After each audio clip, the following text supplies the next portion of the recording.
কবরের জীবনটা আসল জীবন। বিশ্বনবী দোয়া করতেন, আল্লাহুম্মা ইন্না নাউযু বিকা মিন আযাবিল কবর।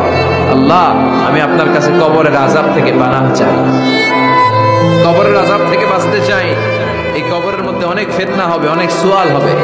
কবরে প্রশ্ন আছে না নাই? কথা বলেন।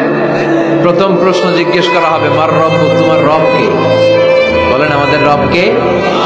ওয়া মা দীনুক, তোমার ধর্ম কি? বিষ্ণুবীর চেহারা দেখিয়ে বলা হবে, তাআরিফু মান হাযা রাজুল, এই লোকটারে চিনো? আমরা কি বলবো? আমরা চিনি, উনি আমাদের প্রিয় রাসূল মুহাম্মদুর রাসূলুল্লাহ সাল্লাল্লাহু আলাইহি ওয়াসাল্লাম। এরপরে জিজ্ঞেস করা হবে, এগুলো কোত্থেকে শিখলা? আমরা বলবো কোরআন থেকে। ফায়ুফসাহু লাহু কবরুহু ৭০ যিরাআন। সুন্দর সুন্দর উত্তর করতে পারলে আপনার কবরটারে ৭০ হাত লম্বা করে দেওয়া হবে।